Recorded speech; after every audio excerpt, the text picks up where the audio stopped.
बहुत समय पहले की बात है। एक जंगल में बूढ़ा कमजोर बगुला रहा करता था। बगुला इतना कमजोर हो चुका था कि अब उसे शिकार पकड़ने में भी बहुत समस्या उठानी पड़ती थी। एक दिन बगुला एक तालाब के किनारे बैठा हुआ तालाब के अंदर की मछलियों को हसरत भरी नजर से देखे जा रहा था। तभी एक मछली बगुले को देखकर बोली, क्या बात है बगुला भगत, इतनी गौर से क्या देख रहे हो? मैं 2 दिन से भूखा हूँ। कमजोर होने के कारण मैं कोई शिकार नहीं पकड़ पा रहा। इस संसार में जो भी जन्म लेता है उसे 3 दौर से गुजरना ही पड़ता है, बचपन, जवानी और बुढ़ापा। तुम अपने जीवन के 2 दौर देख चुके हो, अब तीसरे का भी आनंद उठाओ। ये सुनकर बगुला क्रोधित होते हुए उस मछली से बोला, तुम अपने आप को समझती क्या हो? जब मैं जवान था तब किसी मछली की मुझसे बात करने की हिम्मत नहीं होती थी। लेकिन अब तुम जवान नहीं हो, अब जवान मैं हूँ। तुम हंसकर मेरा मजाक उड़ा रही हो? तुम इसी काबिल हो बगुले भगत। मैंने तुम्हारे चर्चे अपनी माँ और अपनी दादी से सुने हैं। जब तुम जवान थे तब तुम बहुत ही बुरे स्वभाव के थे।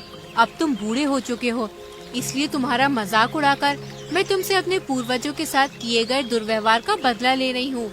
बस इतना बोलकर मछली बगुले का मजाक उड़ाती हुई वहाँ से चली गई। बगुला उदास होकर जाती हुई मछली को देखकर अपने आप से बोला, काश मैं जवान होता तो इस स्वादिष्ट मछली को जरूर खाता। मगर बगुला नहीं जानता था कि इस दृश्य को दूर से एक कबूतर बैठा हुआ देख रहा था। कबूतर तुरंत उड़ता हुआ मीनू मौसी और रानू चिड़िया के पास जा पहुंचा और उन दोनों की ओर देखकर बोला, जब से मैंने बगुले का हाल देखा है तब से तो मुझे बुढ़ापे से डर लगने लगा है। रानू चिड़िया चौंकती हुई बोली, तुम कहना क्या चाहते हो? रानू, आज मैंने तालाब के किनारे एक बूढ़े बगुले को देखा। मैंने देखा कि किस तरह से एक मछली उसके बुढ़ापे का मजाक उड़ाती हुई वहाँ से चली गई। वो बेचारा बगुला 2 दिन से भूखा है। कबूतर की बात सुनकर रानू चिड़िया उदास होती हुई मीनू मौसी की ओर देखकर बोली, मीनू मौसी, क्या हम भी जब बूढ़े हो जाएंगे तो क्या हमारा भी हाल बगुले की तरह होगा? नहीं रानू, ऐसा कुछ नहीं होगा, क्योंकि हम सभी अपने बुढ़ापे का इंतजाम करके चलेंगे। और रहा सवाल उस बगुले का, तो उसके बारे में सुनकर मुझे बुरा लग रहा है, लेकिन कोई भी किसी का ऐसे ही मजाक नहीं उड़ाता। ये सुनकर रानू चौंकती हुई बोली, आप कहना क्या चाहती हैं मीनू मौसी? देखो, कबूतर ने केवल उस बगुले का बुढ़ापा देखा है, क्या पता वो जवानी में कैसा हो। जो भी हो मीनू मौसी, हमें उस बगुले की मदद करनी चाहिए। हम उसकी मदद भला किस प्रकार से कर सकते हैं? हम तो स्वयं कमजोर पक्षी हैं और हम सब शाम तक मेहनत करके बड़ी मुश्किल से स्वयं अपना पेट भर पाते हैं। इतना बोलकर मीनू मौसी वहाँ से चली गई। मगर रानू चिड़िया के दिमाग में बार बार बेचारे उस बूढ़े बगुले का विचार आ रहा था। रानू चिड़िया इसी उधेड़ बुन में उड़ती हुई जंगल के दूसरे छोर पर जा रही थी कि तभी उसकी नजर एक चील पर पड़ी। रानू चिड़िया ने देखा कि उस चील के इर्द गिर्द बहुत सारे पक्षी गोल घेरा बनाए हुए बैठे थे। अरे, ये चील तो हमारे जंगल की नहीं लगती, और ये सारे पक्षी इस चील के सामने सम्मान पूर्वक क्यों बैठे हुए हैं? मुझे जाकर पता करना चाहिए। रानू चिड़िया उड़ती हुई उस चील के पास पहुंच गई और वहां बैठे हुए काले कौवे से बोली, काले कौवे, आखिर हमारे जंगल के सारे पक्षी इस चील के सामने क्यों बैठे हुए हैं? और ये चील तो हमारे जंगल की नहीं लगती। रानू, ये कोई मामूली चील नहीं है, बल्कि चमत्कारिक और विचित्र चील है, जो दूसरे जंगल से भ्रमण करती हुई यहाँ तक आई है। कुछ दिनों बाद ही यहाँ से चली भी जाएगी। जितने भी पक्षी यहाँ मौजूद हैं, उनकी कोई न कोई समस्या है। वो सब अपनी समस्याओं का समाधान करवाने के लिए इस चील के पास बैठे हैं। रानू चिड़िया हंसते हुए काले कौवे से बोली, मुझे तुमसे ऐसी अंधविश्वास भरी बातों की उम्मीद नहीं थी। नहीं रानू, मैं स्वयं अपनी आंखों से इस चील का चमत्कार देख चुका हूँ। तभी वो चील रानू चिड़िया की ओर देखकर बोली, मैं कोई पाखंडी चील नहीं हूँ, मुझ में वास्तव में चमत्कारिक शक्तियाँ हैं। मैं कैसे मान लूँ? तो फिर तुम मुझे बताओ, तुम क्या देखना चाहती हो कि तुम्हें विश्वास हो जाए कि मैं एक चमत्कारिक चील हूँ? हमारे जंगल में एक बगुला बूढ़ा हो चुका है। बूढ़े होने की वजह से बेचारा वो शिकार नहीं कर पा रहा है। उसे कई कई दिन तक भूखा रहना पड़ता है और जंगल के प्राणी उस बेचारे बगुले का उसके बुढ़ापे का मजाक उड़ाकर चले जाते हैं।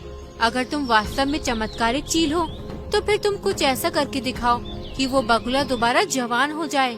रानू चिड़िया की बात सुनकर चील रहस्यमयी अंदाज में रानू चिड़िया से बोली, हमें प्रकृति के नियमों के खिलाफ नहीं जाना चाहिए। जो एक बार बूढ़ा हो चुका है उसे बूढ़ा ही रहने दो। तुम प्रकृति के नियमों को समझती नहीं हो। कहीं ऐसा न हो कि तुम्हें बाद में पछताना पड़े और दोबारा मेरे पास आना पड़े। सीधे सीधे ये क्यों नहीं कहती कि तुम एक पाखंडी चील हो और झूठ बोलकर यहाँ के पक्षियों को भ्रमित कर रही हो। रानू चिड़िया की बात सुनकर चील क्रोधित होती हुई बोली, ठीक है, अगर तुम यही चाहती हो तो यही सही। इतना बोलकर उस चील ने जमीन में रखा हुआ एक दाना रानू चिड़िया के पास फेंक दिया और रानू चिड़िया से बोली, ये एक चमत्कारिक शक्तियों का अभिमंत्रित किया हुआ दाना है। जाओ जाकर इस दाने को उस बगुले को खिला दो। वो बगुला जवान हो जाएगा, उसके अंदर जवानी जैसी ही शक्तियाँ आ जाएंगी। चील की बात सुनकर रानू चिड़िया उस दाने को उठाकर तुरंत उस तालाब के किनारे बैठी हुई बगुले के पास पहुंच गए और उसे सारी घटना बताते हुए बोली, जब मुझे कबूतर ने तुम्हारे बारे में बताया तब मुझे तुम्हारे लिए बहुत बुरा लगा, इसलिए मैं तुम्हारे लिए चमत्कारिक दाना लाई हूँ। तुम जैसे ही इस दाने को खाओगे दोबारा जवान हो जाओगे। फिर तुम्हें भूखा नहीं रहना पड़ेगा और ना ही कोई तुम्हारा मजाक उड़ाएगा। चील की बात सुनकर बगुला खुश होते हुए रानू चिड़िया से बोला, तुम तो वाकई बहुत अच्छी हो रानू, मैं इस दाने को जरूर खाऊंगा। जैसे ही बगुले ने विचित्र चमत्कारिक दाने को खाया वो दोबारा से जवान हो गया। बगुले के दोबारा जवान होते ही रानू चिड़िया खुश होती हुई वहाँ से चली गई। रानू चिड़िया के जाते ही बगुला अपने आप से बड़े ही घमंडी अंदाज में बोला, अब तो मैं दोबारा जवान हो गया हूँ, अब मैं इस तालाब की सारी मछलियों को खा जाऊंगा। तभी बगुले की नजर एक सुंदर मछली पर पड़ी। बगुले ने बड़ी ही बेदर्दी से उस सुंदर मछली को अपनी चोंच से दबोच लिया। सुंदर मछली बगुले से बोली, मुझे छोड़ दो। नहीं, तुम तो मेरा भोजन हो और केवल तुम ही नहीं बल्कि तालाब में रहने वाली सभी मछलियाँ मेरा भोजन है, मैं सबको खा जाऊंगा। बगुले ने उस मछली को मार दिया और उसे बड़े ही शौक से खाने लगा। शाम तक बगुले ने तालाब की आधी मछलियाँ समाप्त कर दी। जो मछलियाँ उसे स्वादिष्ट लगती वो उसे खा जाता और जिन मछलियों में उसे स्वाद नहीं लगता तालाब के किनारे उन्हें फेंक देता और वो मछलियाँ तड़प तड़प कर मर जाती। अगले दिन कबूतर अपने पुत्र जो कि एक बच्चा था उसके साथ वहाँ से गुजर रहा था। कबूतर अपने पुत्र को उड़ना सिखा रहा था। तभी उसकी नजर बगुले पर पड़ी जो कि जवान हो चुका था। कबूतर अपने बेटे के साथ तुरंत उस बगुले के नजदीक पहुँच गया। तुम्हें जवान देखकर मुझे बहुत ही अच्छा लग रहा है। तभी कबूतर की नजर वहाँ मरी हुई मछलियों पर पड़ी। ये तो तालाब की मछलियाँ हैं। बगुला उदासी से कबूतर से बोला, पता नहीं कल रात क्या हुआ, सारी मछलियाँ तालाब से बाहर आ गईं और अपने आप तड़पते तड़पते मर गईं। ये तो बहुत बुरा हुआ। वैसे भी मछलियाँ तुम्हारा बहुत मजाक उड़ाती थी। अच्छा सुनो, मुझे एक बहुत जरूरी काम है और ये मेरा छोटा बेटा है, मैं इसे उड़ना सिखा रहा हूँ। क्या तुम कुछ देर के लिए इसका ख्याल रख सकते हो? हाँ हाँ, क्यों नहीं, तुम आराम से जाओ और अपना काम समाप्त करके आना, तब तक मैं तुम्हारे बेटे का ख्याल रखूंगा। कबूतर वहाँ से चला गया। बगुला कबूतर के उस नन्हे बच्चे को गौर से देखने लगा। सच तो ये था कि उसके मुंह में पानी आ रहा था। वो मन ही मन में बोला, जब मैं जवान था तब मैं कबूतरों का मांस बड़े ही शौक से खाया करता था। कबूतर का मांस मेरा पसंदीदा मांस था। खैर कोई बात नहीं, अब मैं दोबारा जवान हो गया हूँ, क्यों ना मैं इस कबूतर के बच्चे का मांस चख लूं। तभी वो कबूतर का बच्चा बड़ी मासूमियत से बगुले से बोला, क्या हुआ, आप मुझे इतनी गौर से क्यों देख रही हैं? तुम्हें देखकर मेरी भूख और बढ़ती जा रही है। इतना कहकर बगुले ने अपनी चोंच से उस कबूतर के बच्चे को बड़ी ही बेदर्दी से मार दिया और उसे खा गया। कुछ देर के बाद जब कबूतर वहाँ पर आया तो अपने बच्चे को ना पाकर वो बगुले से बोला, अरे मेरा बच्चा कहाँ गया? तभी तालाब से एक मछली निकलकर बाहर आ गई और कबूतर से बोली, तुम्हारे बच्चे को यही बगुला भगत खा गया है। ये सुनकर कबूतर अविश्वास भरी नजरों से बगुले की ओर देखने लगा। तभी बगुला अकड़ता हुआ कबूतर से बोला, हाँ हाँ खाया है, तो इसमें समस्या क्या है? मुझे मांस पसंद है और तुम्हारे बच्चे का मांस मुझे बहुत ही ज्यादा अच्छा लगा, इसलिए मैं उसे खा गया। ये तो बहुत गलत बात है। तो तुम क्या कर लोगे? तुम मेरा मुकाबला नहीं कर सकते।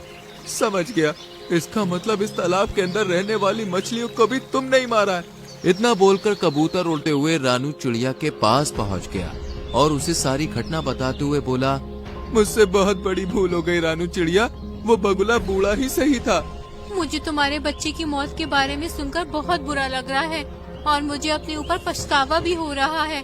उस चील ने बिल्कुल सही कहा था, हमें प्रकृति के नियमों के साथ छेड़छाड़ नहीं करनी चाहिए। चलो मेरे साथ। रानू चिड़िया कबूतर के साथ उस चील के पास पहुंच गई और सारी घटना बताती हुई बोली, मुझे क्षमा कर दो चील, मैंने तुमसे कहा था परंतु तुमने मेरी बात नहीं मानी। खैर अभी भी कुछ नहीं बिगड़ा। इतना बोलकर उस चील ने एक और दाना रानू चिड़िया के सामने फेंक दिया। इस दाने को उस बगुले के ऊपर फेंक देना, वो दोबारा बूढ़ा हो जाएगा। रानू चिड़िया तुरंत उस दाने को लेकर उस बगुले के पास पहुंच गई और ऊपर से उसने वो दाना बगुले के ऊपर फेंक दिया। दाना शरीर से स्पर्श होते ही बगुला फिर से बूढ़ा हो गया। अरे ये मेरे साथ क्या हो रहा है? मैं तो फिर से बूढ़ा हो गया। तभी रानू चिड़िया क्रोधित होती हुई बगुले से बोली, तुम बूढ़े ही अच्छे लगते हो बगुले, जो मैंने भूल की थी उसे मैंने सुधार दिया। इतना बोलकर रानू चिड़िया वहाँ से चली गई और बगुला दोबारा बुढ़ा और कमजोर हो गया। तो दोस्तों, कैसी लगी आपको हमारी ये कहानी? अगर कहानी अच्छी लगी हो तो वीडियो को लाइक कीजिएगा, चैनल को सब्सक्राइब कीजिएगा और हाँ, कहानी अपने दोस्तों के साथ शेयर करना तो बिल्कुल मत भूलिएगा। मैं आपको मिलूंगी अगले वीडियो में किसी नई कहानी, नई सीख के साथ। तब तक के लिए बाय बाय।